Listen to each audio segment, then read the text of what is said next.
All right, guys, we have Ellaine Maala here. She's a nurse practitioner, business owner, podcast host, everything you could think of. Um, Huge in the healthcare finance space.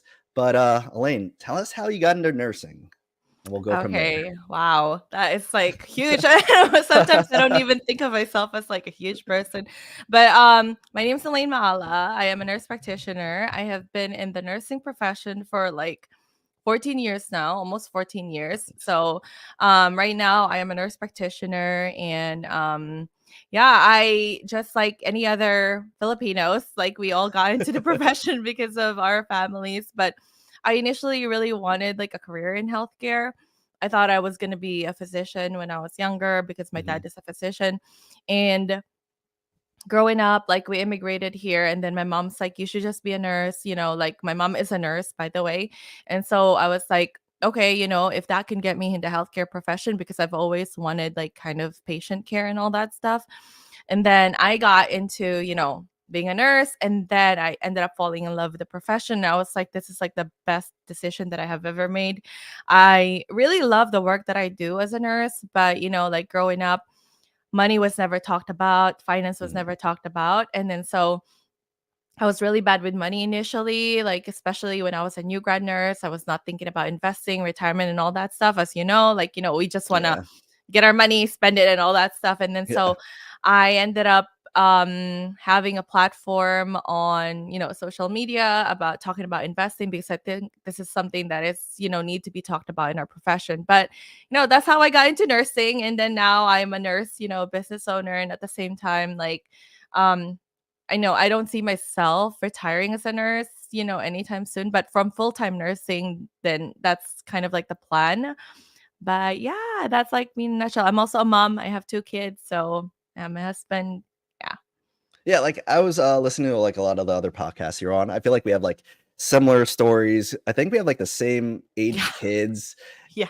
and a whole bunch of stuff. Like everything happened during COVID. I know. I was reading your profile. I was like, wait, like this sounds like me. Like we're kind of in the same, like profession for the same amount of time. We had kids during the pandemic, and then now we both talk about money. So I'm like, he's like my like counter, like, The guy East Coast version. yes, the guy is this version on the other side of the country. Well, yeah, that's so. Let's talk about like when you first got into nursing, get that big girl, big boy paycheck, and it's so easy to spend the money. Like, what made you change the mindset of let's try to figure this out? Yeah. Well, the thing is, like, I actually worked at Forever 21. I was a sales associate when I was in college. Hmm. And then I was also working part time as a student assistant in our college. And so I was making like $8, like minimum wage here in California at that time. And so when I became a nurse, I was making way, way more, almost like not even like triple of the amount that I was making when I was, a student. And the initial reaction when you get this kind of changes, especially in your finances, is to think, oh, what can I spend? Especially, I think that was the mindset for me coming from like a household where money equals spending. And when I became a nurse, like, investing money and all that stuff is not something, it's like really not even in my mind, not in even my vocabulary. I even like tell everybody that I don't really put money in my 401k back when I was a new grad nurse, because I want to see the money that I worked so hard Hmm. for. So like when they initially like kind of deducted that from my paycheck, I was like, wait, like where's my money Where'd going? it And go? then like, where did it go? And then I was like, I want to see it. I want to, spend the money that I worked so hard for. So I stopped contributing to my retirement. And then I was like happy that I was getting the most out of, the work that I did Yeah. as a nurse. And, being a nurse is so difficult, especially as a new grad, because you're learning everything. But Hmm. then, to be honest with you, like that even really didn't even change until maybe like 7-8 years after I became a nurse. So that first 7-8 years of my career is all about making money and spending it. And it wasn't until like I started kind of reading about personal finance, reading about, like I know everybody and their mom like read Rich Dad Poor Oh Dad yeah. as their first book. And that kind of opened my eyes to where like, wow, like I can actually make my money work for me and I can actually invest and I don't need to actually um like not enjoy my money in a sense by investing. Like you can do both. Like I always tell people like you don't necessarily have to invest everything, all your money, save everything. You can also enjoy it and at the same time Yeah. build the life that you want for yourself. So ever since I read all the books and all that stuff, I ended up like thinking more of money as a tool and something that I can use to actually build the life that I want for myself. So it didn't really happen, like right away. Overnight. Yeah. Yeah, it didn't happen overnight. Like, cause I think a lot of my mindset around money stemmed from my childhood and how I was brought up, like with money. So I think that was the reason why I just kind of associated money with just spending. So yeah. Yeah, I was the same way too. Like, I don't know if it's like the Filipino culture. I have no idea. I Like, think so. it probably is because like for the guys, it's like, oh, what car are you driving? Let's get that Mm, BMW. Let's get that yes. new friggin' race car. And then for at least what I saw with like my cousins and even my parent, like my mom and my aunts, they're all like, oh, the Gucci bags, the Coach bags, whatever it was. It's like that's how you show your wealth is Yeah. through what you have, not and like you said, like now I'm looking back, like I don't think really my parents or anyone in my circle talked about investing or anything like that. And their whole plan is to was to work until they're 60, 65, or till whenever. And I guess similar mindsets like that's not what I want to do. Yeah. So And I like think, like now that you said that, like, I think growing up as nurses too, like because that's what we've seen happen to most of our relatives, that's what we think is our fate too. Like we're yeah, gonna have to work until, we're 60. yeah, that's I'm not gonna let that happen. No, no, But- not, especially now that we know what we know now, like we know we have options. and well, since you're like a serial entrepreneur, did you do like side hustles before you got into like investing and business and all that too? That is actually a great question, but I have always side hustled, my way. Like it's my mind always kind of goes into places where like ideas where I'm like, I can make money doing this. I can make money doing Hmm. this. So even though like at that time before investing, I was really only doing it to make money to spend, not necessarily invest. I've always had like side hustles, like even when I was, like when I was a student in college, I was working two jobs. And then when I became a nurse, I was playing video games and I was actually streaming that video games. Like I was doing Twitch back then. I was making money off of that.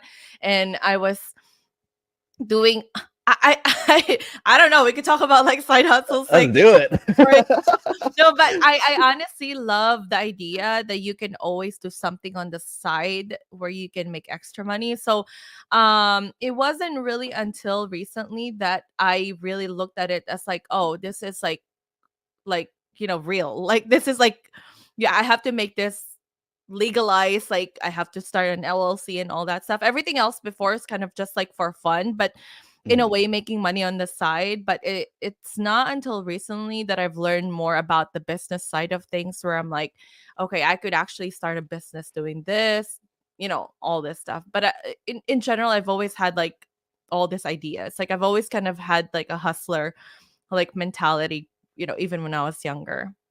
Which I think is great because I feel like that's what got us to where we are today, having like that entrepreneurial spirit. But what games did you play? Because I also streamed on Twitch too.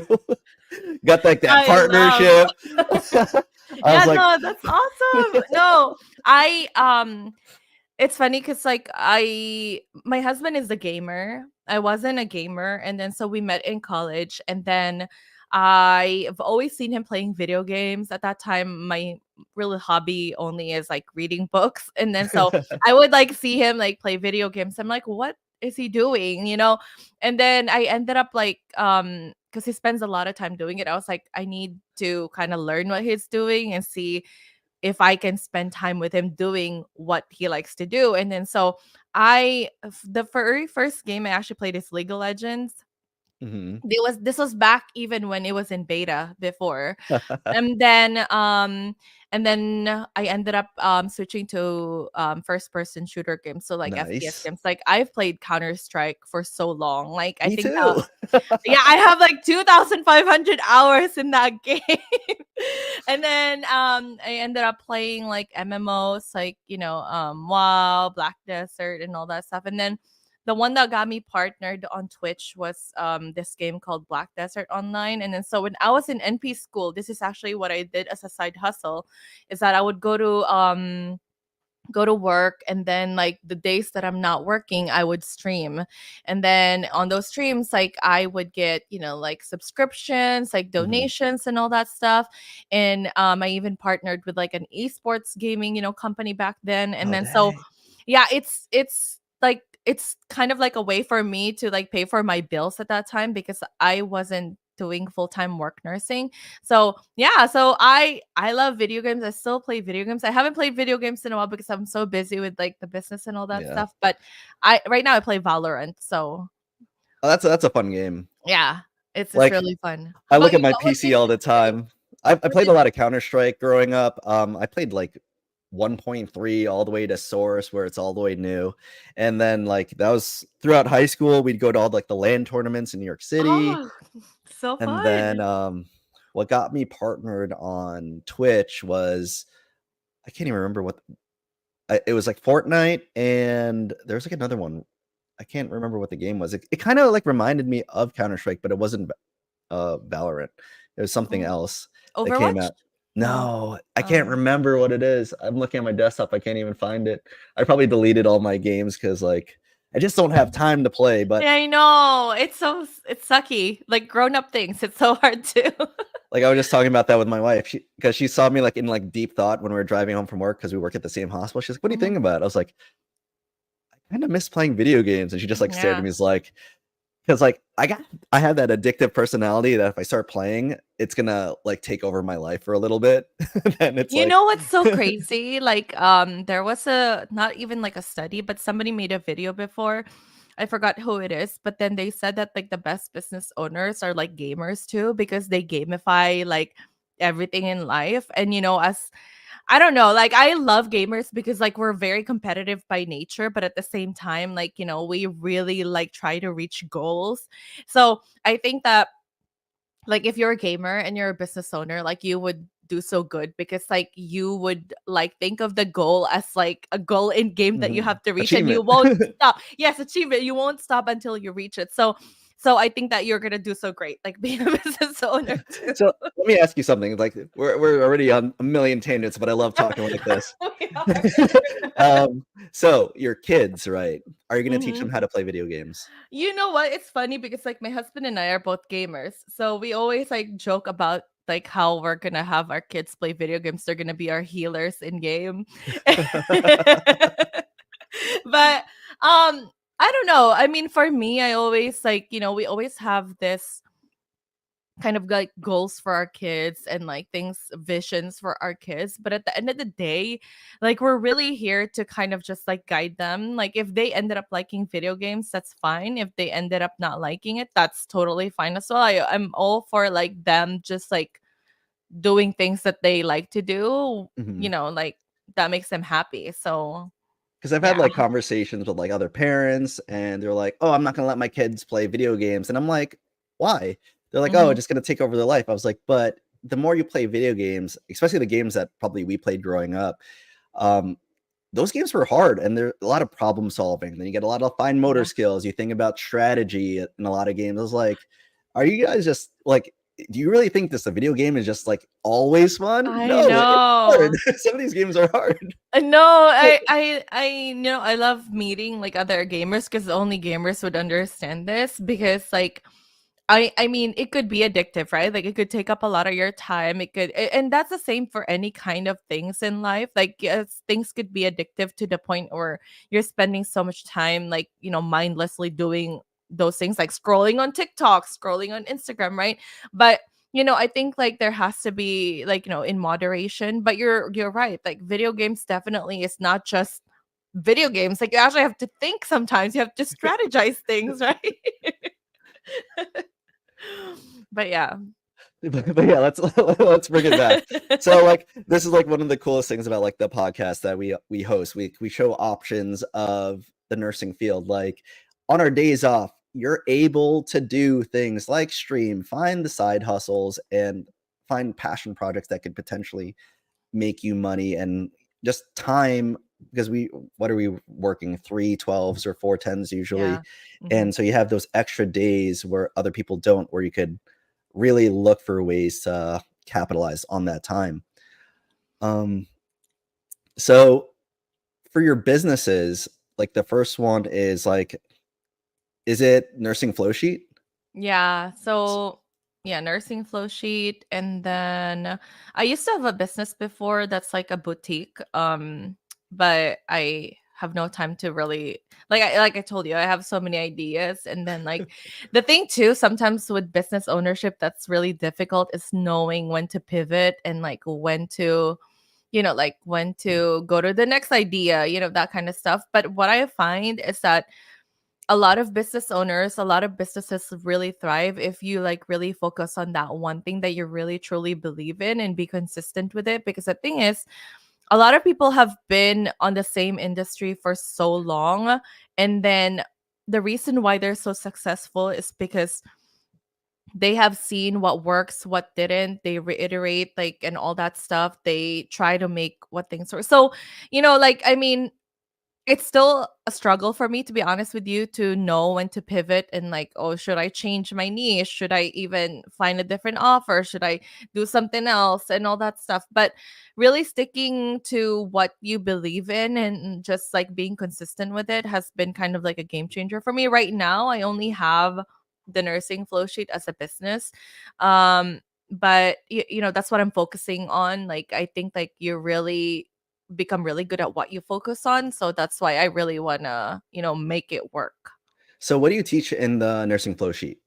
So nursing flowsheet really started off as a blog first. Because I Mhm. love writing. I've always so when I was younger, actually, like I've always wanted to be a writer. I find that I can express myself better through writing. And then my parents, my mom's especially, like she's like, there's no money in writing, like you're not gonna make a lot of money in it. Like you can do that as a hobby, but there's no business in that. So just work in healthcare because that's where the money is Oh and all yeah. that stuff.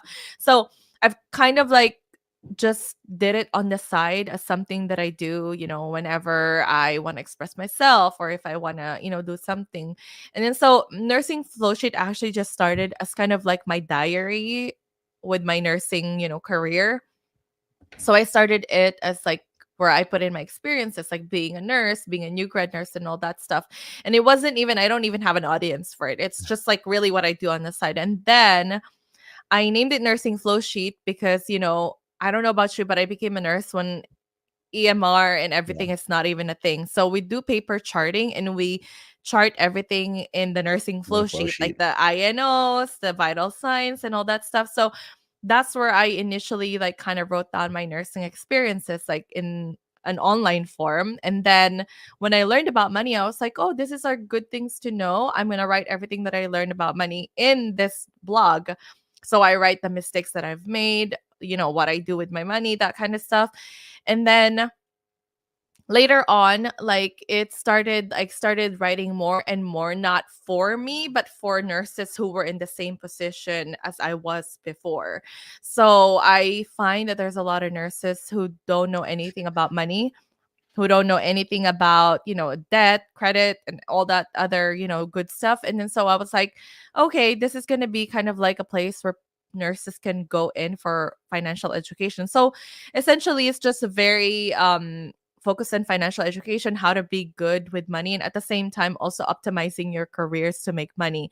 And then I also teach specifically like in my signature program how to invest long term in the stock market. That way you can, make your money work for you while you're working your full-time job. So that's really what it's been. I have like big visions for it, in the future. I want it to be like kind of like this big like website where people can just come in, like kind of like, I don't know if you know the Mhm. collegeinvestor.com. Yeah. Yeah, something like that, like a big, company where like everyone can just come in and learn about I mean, nurses mostly like learn about money. So yeah. Did you advertise it at all, or like just it just started getting a lot of traffic? It's actually pretty crazy because every all my growth in social media in the past, like years have been all organic. So Wow. like I told you, like everything is just kind of like I'm doing it just for fun. Like it wasn't until last year that I actually thought about it as like, oh, this could be like a business. I could make, extra money out of this by spending, my time and, my effort and all that stuff. So all throughout the years, like I think it all started like kind of blowing up in this was back in the pandemic, like in 2019. I started making TikTok videos on just like about Roth IRA, about, investing and all that stuff. And then I started getting more and more followers asking me, questions like, how do you do this? How do you do that? And then my siblings and my parents started asking me about this too. So I was like, oh, this is like great, information. So I would tell people like, oh, this is what I told my sister to invest in, like because she doesn't know anything about investing. And then so it kind of just kind of, like kind of blew up. And it's I always say that like the work that you do when it comes to social media is like compound interest. Mhm. Like your money, it's like interest on top of interest. It's the same thing when you do social media. It's like the follower that you have, they tell somebody about your page, and then it also compounds over time. So it really is not one of those things that happen overnight. So when people ask me like, Ellaine, like how did you get so much people to Followers. follow you? Yeah, like because they're like, how did you like blow up? Like how did you like have this many people, like liking your page and all that stuff? I'm like, to be honest with you, like this took time. Honestly, back then in Instagram, I was like, I thought like getting 10,000 followers is like gonna be like so impossible. Like because back then like you can only get a link in your Oh, stories yeah. if you have 10,000 followers. So in my mind I was like, I'm never going to get this. Like it's so hard. So I never really thought about it. In this, the more that I don't really think about that numbers, it just started happening. And then I woke up and I'm like, I have 70,000 people following me now. It's like Wow. it's crazy. Like it takes time, but the more you don't really, put too much emphasis on the numbers, but the content that you put out, the the better it will be as far as like you're growing on social media. Yeah, that's what I've noticed with mine as well, is, like, I originally just started out as, like, a meme page for fun, but then Mhm. like, my family members and even, like, coworkers, because I was, like, teaching them how to do certain things with the stock market. They're like, "Why don't you just start teaching it? Because 'Cause you're already teaching us here, Yeah. put out content, have some fun with it, make fun of a few things, and then you'll slowly grow, and then all of a sudden, nowhere near your following, but I've only had this, Um, like, page open for, like, 7 months, and I have, like, almost 8,000. I was like, "Wow, no, where'd that that's come good. from?" I Yeah, was that's that's good. so, like, for your investing, so long-term investing, like, what are your main points that you try to go over with the people that sign up? Well, the thing is, like for me, I think that if we're educated, we make better decisions. Mhm, So I don't really necessarily tell the students that I have or the nurses that I teach a specific way of investing. mhm, I teach them their options. I'm a big fan of like having options, mhm, obviously. And so like I teach them different strategies, and depending on their risk tolerance and their goals, and they pick whatever strategy works best for them. So I just kind of teach them what I've learned in the last years of me investing as well.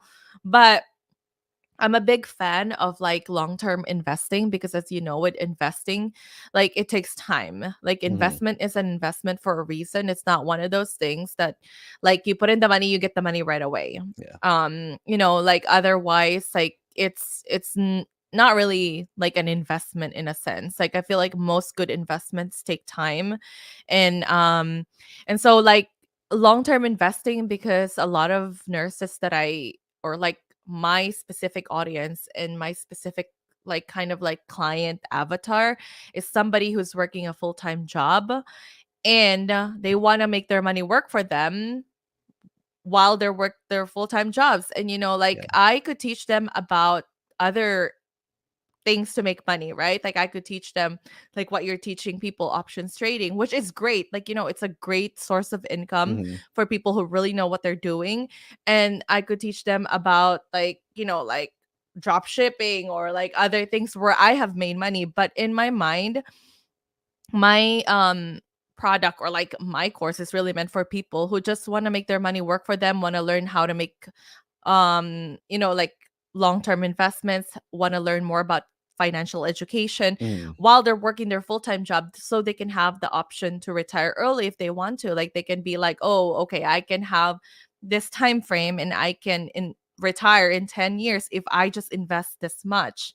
So I mean, and I always tell people, like, really, it all depends on your goals. Like if you want to retire in the next 5 years, then you're going to be hustling way harder yeah, than way harder. somebody who plans to retire 20 years from now. So it really is a lot about education. But like I had mentioned, education really is education is free. Like these are things you can look up online, but the action or implementation that you need to make that happen, like if you need like actually somebody who would teach you how to do it, like guide you, and you can have that person to go through it with you, then that's kind of like the whole value of that program, is because you have that person kind of helping you put in the action what you learn. Because I love learning, I'm all for learning, but learning really without you putting any action into it is not Yes. gonna get you anywhere. Like Yeah.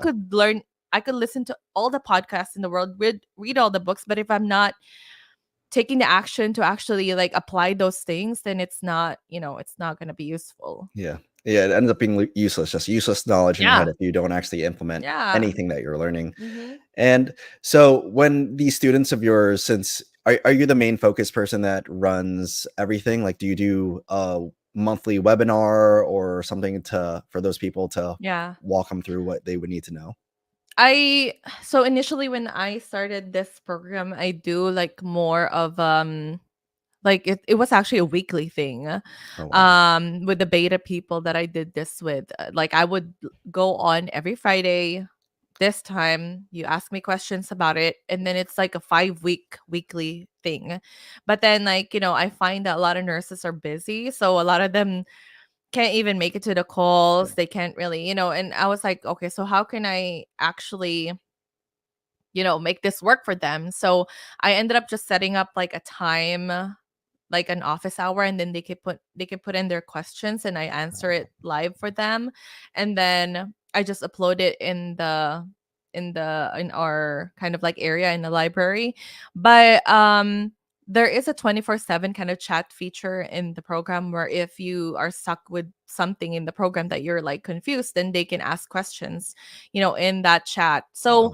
it really is like, at the same time, you have this idea of like what you think would work for them, but at the end of the day, like they tell you what will work for them. So I kind of switch things around depending on what they need. But right now, i'm i I look at myself as like a solopreneur, because I'm doing things everything on my own. Like I'm the only person doing Yeah. the classes, like doing all the content and all that stuff. But I think eventually, like, I'll probably hire it out. Maybe, I don't know, like train people to do, like this kind of teachings. But that's way far ahead. And I don't even know if I really want a coaching business, because I really want the education part. And I don't know. Like it's still kind of like I'm still in the process of Figuring it thinking out. and figuring it out, depending on what they need. Yeah, that's what I'm having, like, a problem with, because ever since I put the course out, so a good amount of people bought it, and I said, like, "Just so people understand it more, I'll do, like, one-on-ones," but now the one-on-ones is, like I guess I forgot that we have so many different shifts of nurses, and because they're all nurses that buy the course, and then I also have, like, a family, I have kids, I have to put them to sleep and all that, then we're trying to figure out times to do this one-on-one where Mhm. it's taking up a lot of time, It is. where I'm trying to think, like, what's the best way to do it? Should I do, like, a weekly call, Mhm. or but then I asked a few people, would this like, I asked for feedback, would this be better if we could do, like, a group thing? And then all of them like, "No, I really want the one-on-one so I can ask my specific Yeah. questions." But then I was also, like, not a pushing back, but saying, like, "A lot of you guys have the same question." But Mm. then it's like, "Ah, so how what do I do?" So I'm Yeah. thinking, like, that same route of, like, everyone put all their questions in one thing, and I'll make a video. I'll either upload it Yeah. specifically to a database, or I'll even just put it on YouTube as extra content as well for people Mhm. that are doing it. But it's I forgot how I didn't know how much time making your own brand could Oh, be. yeah. It definitely is a lot of time, and not only, like, I mean, you put in the time, but at the same time, like, there's so many kind of tasks and things to do in the back end that it's not just the one-to-one call. Like, after the call is done, you have to do this other things, like, it's not just like a face-to-face, like, Hmm. use of time, but it definitely is a lot of effort and a lot of time. And like, no, everything that I've learned now, like, your time is so valuable that Hmm. I used to do this all for free for so long that, like, I value my time too. And I think that people will value your time if you value your time as well. So that's why I started, charging for things, because people are like, when people get things for free, which is totally fine, right? But a lot of times people don't really kind of value it if it's doesn't have a price on it. That's the thing. It So, isn't that terrible. Like so, yeah. I like similar situation. So my whole thing of I, the way I trade is I sell for premiums. I sell for options for money, and I feel like it's a very safe way to do it. And I've been doing this for years, like Mhm. years on years on years, like at least 5 years now. And I've taught a lot of my coworkers it. Some of them understand it and they're doing it and they're making a good amount of money off it. But I've also offered this free teaching over, if Mhm. I've done it for 5 years, I've taught it for free for 4. And now that I put a price tag on it, now all those people that said they didn't want to learn throughout those 4 years are all of a sudden asking, "Hey, you offered this for free before. How come I have to pay for it now?" Yeah. So I'm just like, and I don't really know the answer, but it's also like I can't do this for free anymore. So like, Yeah. how do you look at like stuff like that? No, it's crazy because, like, I've always been, like, hesitant to, like, put price on things because I'm not a very salesy person to Yeah. begin with. But when I started my business and I shifted my mindset around selling versus offering, that Mm, will kind of change your mindset about it, because I'm not really selling. I'm not just selling a course. I'm not just selling a product. I'm offering you my help so you can learn and implement these actions and learn about investing. A lot of times, like what you said, people don't. I always say, commitment comes with a price. Like, a lot of people don't commit if there's no money in it. Like, if you yeah. think about it, like, nurses wouldn't be working, like, in a busy ICU if they're not getting paid to do that. Like, no Yeah. one in their right mind will, like, just work for free. No one Mm. in their right mind right now, unless of course you're a billionaire, your basic needs are met, and you are just very, You're a you're just philanthropist and all that stuff. you're Yeah. on your side quest already. Yeah. Yes, exactly. Like, your main quest is done, right? Then you can work on your side quest. And this is, like, kind of like a dream for me to do, to be able to actually work as a nurse because I just want to, because it's not because I would need the money, like. And a lot of times Mhm. people don't really commit if there's no price to it. And it's the same thing when you go to college. Like, if you try to finish your degree because you paid for it, right? Mhm. So, commitment comes with the price. And whenever I, sell my products, I think of it as me offering my time, my resources, to help somebody reach their goal. And the way that you change your mindset around that will help you so much in, helping other people, because you're not really thinking of the money. You're actually, like, thinking of the value you're providing to other people. Yeah, and that's what I was trying to explain to a few people, being like, for the course, I was like, I told them, "Yeah, it's a course, but you're also getting unlimited access to me. So there's a unlimited amount of value." They're like, "Oh, I don't think it's expensive." But then they're like, "Oh, how do I know if I'm gonna get my money back. I was like, well, you're literally seeing how much money you're making per trade right Mhm. when you trade it. So it's like the average is everyone's making it back within like the first few weeks, if depending on how big your portfolio is. But the education you're getting from this, if you do it consistently, do it and your portfolio grows, it's Mhm. unlimited amount of money that you could be making where you Mhm. don't have to do these overtime shifts anymore. You could Yeah. actually go into work happy knowing that you're making money without an hourly wage.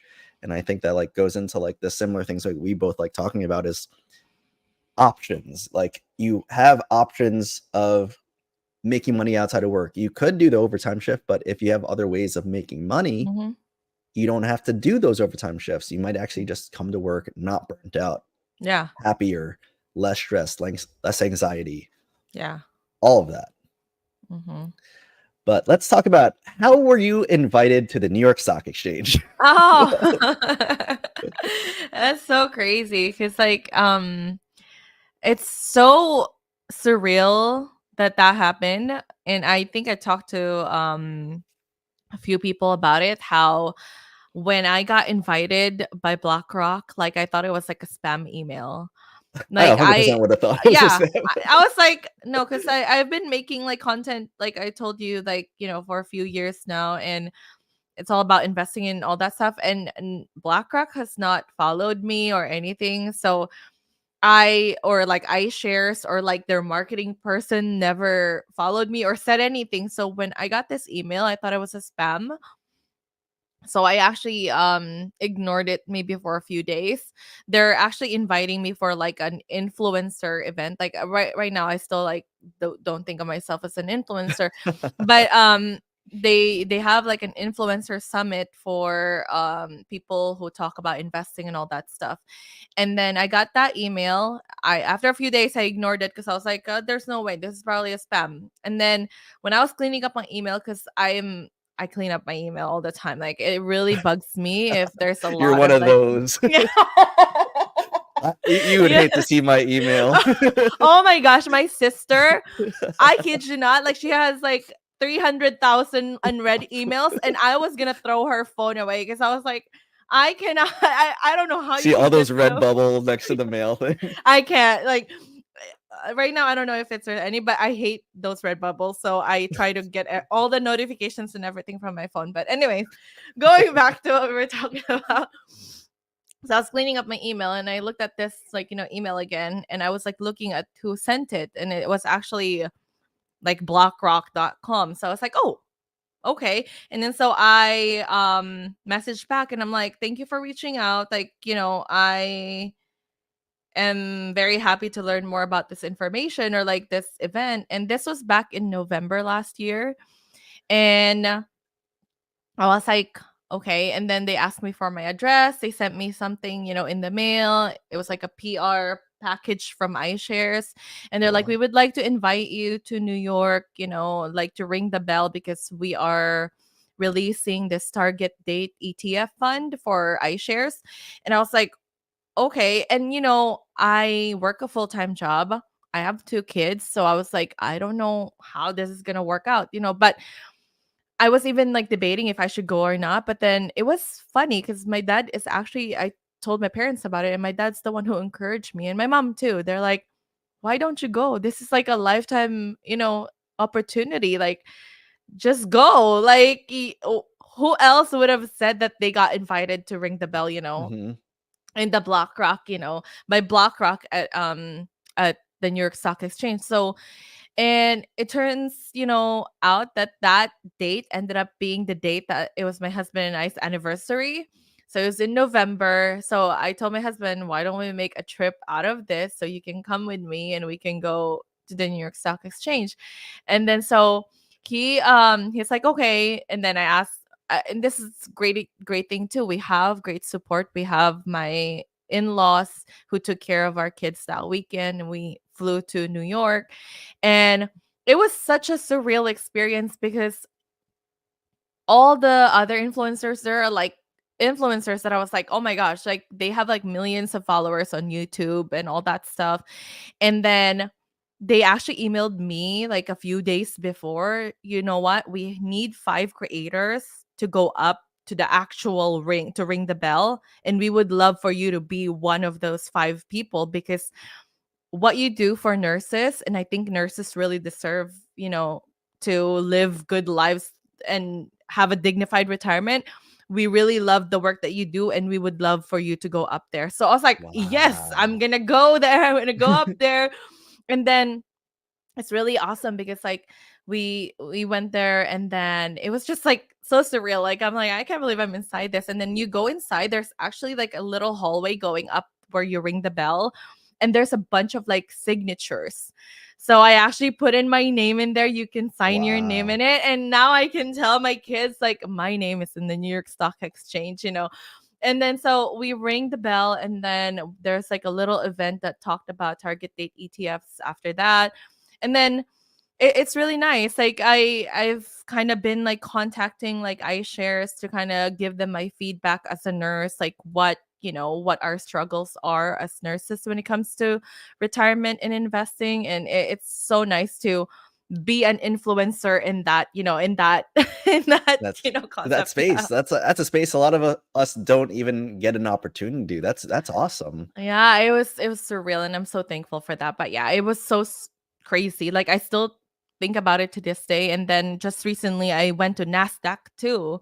So it's so crazy, like how much have changed in the last years, and actually being able to do what I do now, like when it comes to um the social media and like promoting investing for nurses. So yeah. Oh, that's it, it's amazing to see. Like when I saw it, I was like, damn, how did she do that? That's awesome. It's really awesome. Yeah. And I forgot where I was going. I got super excited about hearing about that. I was like, that is such a cool thing. It's like Thank you. you gotta Yeah. sign your name on the wall, you gotta go to NASDAQ, the New York Yeah. Stock Exchange. And then do you for just going back a little bit, like do you get like your friends and family members that don't really understand what you do, like kind of Oh. like give you like what does she know kind of Mhm. Oh, yeah. thoughts? And the thing too is like you get this a lot whenever you venture on things like this. You will always get people who would question your abilities, who would question your skills, your certifications and all these things, whether Mhm. that's coming from people that you know in real life or people like in general who doesn't even know you on online, right? But yeah, like I for the most part though, the people that I care about all believe in me, and they all encourage me to do what I do. And really that's all that matters at the end of the day. Like I know for sure there are people who are probably like, what does she know? Like, She's just the nurse. she's just a nurse. Like, what does she know about the stock market? Or like, what does she know about investing? Like, she works in healthcare. Like, she shouldn't be talking about this kind of stuff. But you know what? I know there are people out there like that, but there are also people who are nurses, who are healthcare workers, who look at my content, who look at me and are like, wow, if she can do this, I can do it too. So at the end of the day, that's all that matters. I love how you put that too. Like if she could do it, I could do it too. And it's not in a negative way too, where a lot of people say that exact term in a negative way. Oh, if they could do it, I could do it. But you're saying it in such a positive light. Like, yes, it is this easy as long as you want to put your best foot forward, educate yourself a little bit. You can do this. Hmm. And that's what's amazing with like the time that we live in. Like we grew up in the time before internet and then we got Yeah. internet and then now look at like social media. So like Yep. you could learn so much if Yeah. you look for the things you want to Hmm. search for. Yeah. And I know you said you still like kind of want to work, but do you see yourself working to the ripe retirement age? No, it's hard to say, right? Like, I mean, we all have goals in life, and it could go into like 5 year, 10 year, 20 year, increments.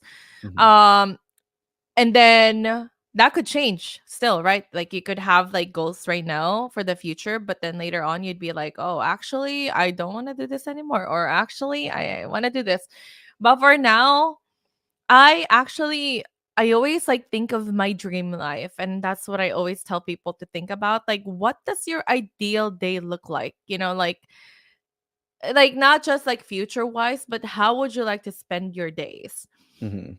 For me, I love being a nurse. Like I always tell, or like nurse practitioner, like I love the work that I do right now. But I don't want it to be a forced thing. Like I don't want to have to go to work and be told that, oh, you cannot have your PTO because no one else is gonna see your patients at this day. Like I don't like that. Like I'm very much of a person who doesn't like to be told what to do. Like so if anything, for me, I would love to work per diem, just work when I want to. Yeah. And that looks like once a week or once every 2 weeks. And then work less on my business and spend most of my days with my kids and my family. And that is really what my ideal, like life is, or my dream life is for me to be able to read books like late at night because I don't have work the next day. I can like stay up watching that. I can stay up playing video games if I want to and not worry about the next day, like being late for work. So Mhm. I mean, I for now I do see myself still working as a nurse practitioner, but not like as a The full-time full staff. time. Yeah, it would be a per diem thing. I would work mostly on my business and helping other people like through my own creativity and my own, way, and then just spending most of my time with my kids. Like that's really the dream life. Yeah. I agree with that. Like, a lot of people ask, like, "What's your why?" Like, if you don't have a why, you probably shouldn't be in, like, a making your own business because, like, there's too much headache going with it because, like, you could just do your W-2 job and go home, do your work, go Yeah. home, but if you have a definite why, you figure out ways to get to those goals, like you said, even if it's, like, 5 years out, 10 years out, whatever your retirement age is, like, Yeah. I have like a similar thing where I want to be able to be home more and see my kids grow up because like my parents are both nurses, but they worked opposite shifts. One was night shift, one was day Mm, shift. So you didn't really you only got one yeah. for like Mhm. our whole childhood. Like they gave us a great life, but it would have been nice to have more family time Yeah. instead of figuring out, oh, who's home today? Who am I gonna get chicken nuggets or am I getting McDonald's like warming up chicken nuggets or McDonald's or something like that And your or wife is a something? nurse too, right? Yeah. Yeah, so, like, for now, we're good with kinda switching up our schedules. We get, like, 2 days off together, but Mhm. it's it is tough. It would be nicer Yeah. to have more days together, having, like, those family fun days, family Yeah. trips, and what does your husband do?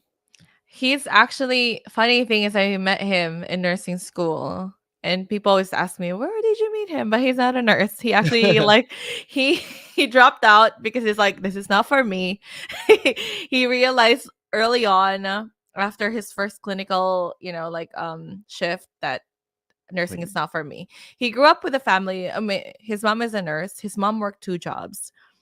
And we actually just celebrated her birthday yesterday. She's 70 years old, oh, but wow. she worked so hard like growing up. And my husband's they're very thankful for what she did, but it's so hard for her not to be able to be there for her kids, like when he was growing up. So it was the dad who was with them. But she's celebrating now. She's always with her grandkids and all that stuff. And so my husband actually did not want to be a nurse, seeing other nurses in his family. He's like, Mhm. this is not for me. So he is an engineer.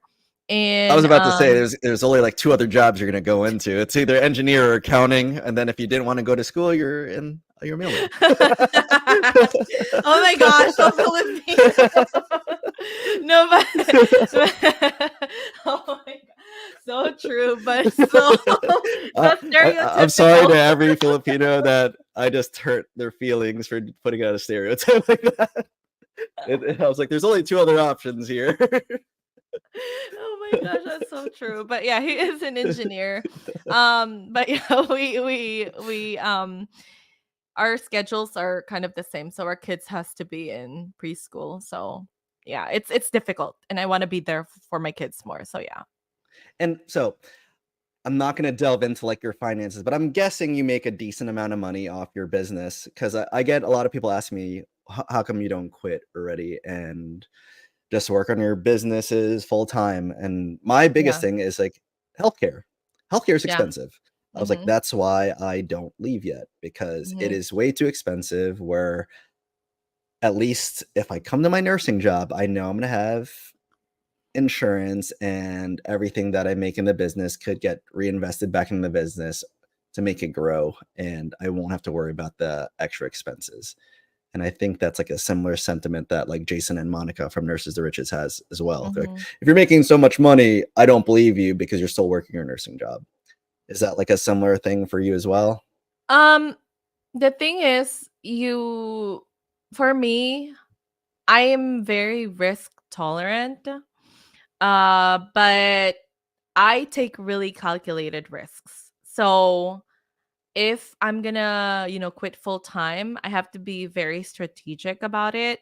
Yeah. And the thing with business is that a lot of people don't really realize that it's not like all sunny days all the time, right? And that's one thing that I'm still learning to kind of like adapt to, is that, some days you're going to make more money, some Yes. days you're not going to make as much.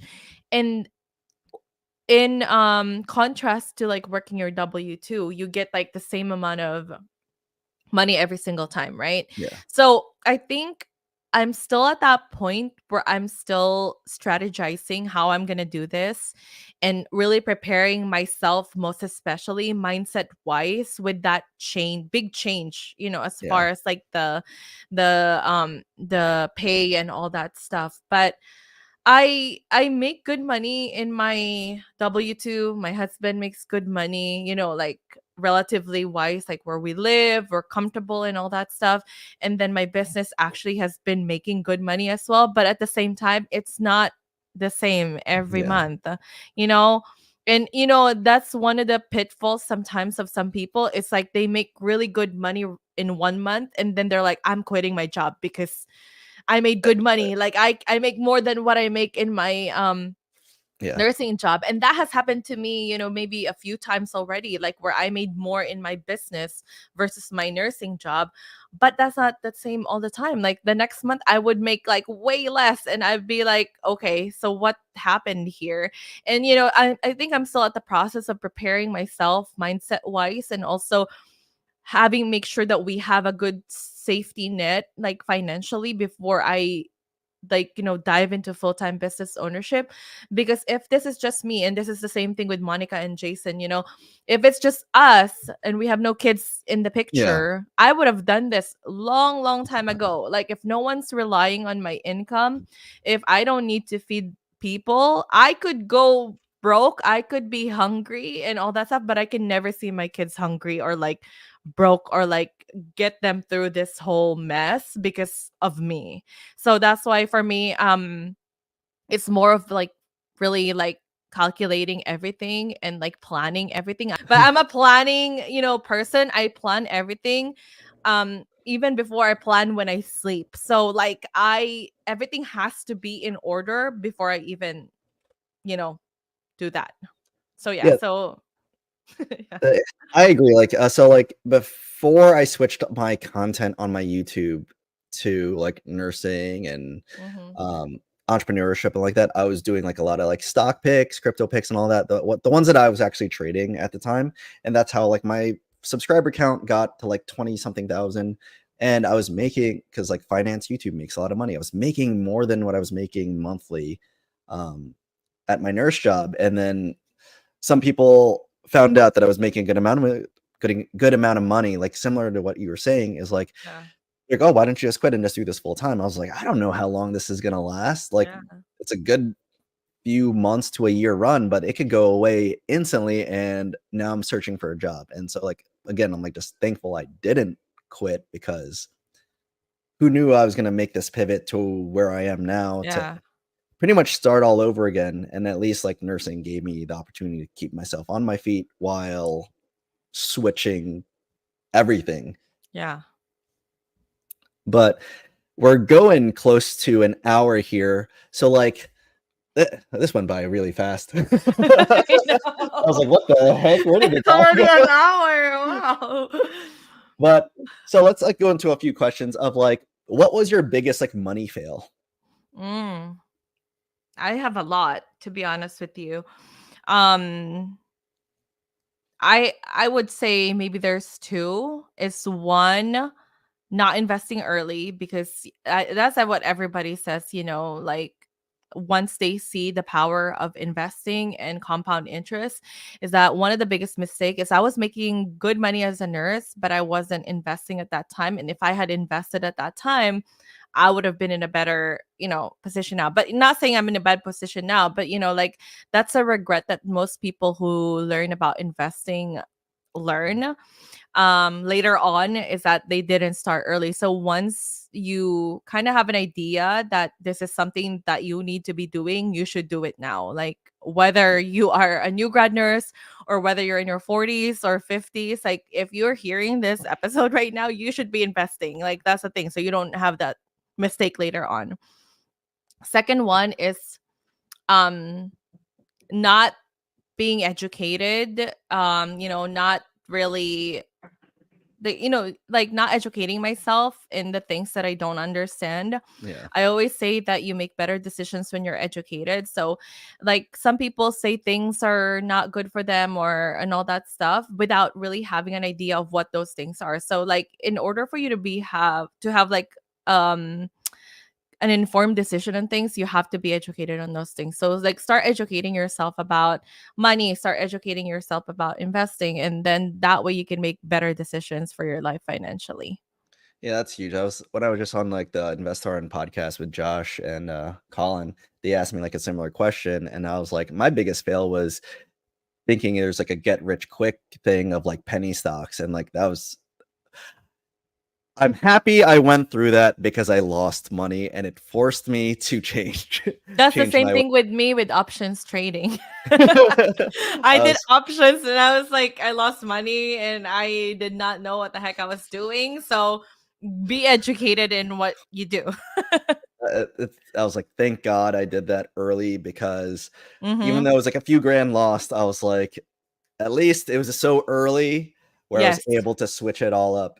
And then let's say, what was your biggest success so far in with money?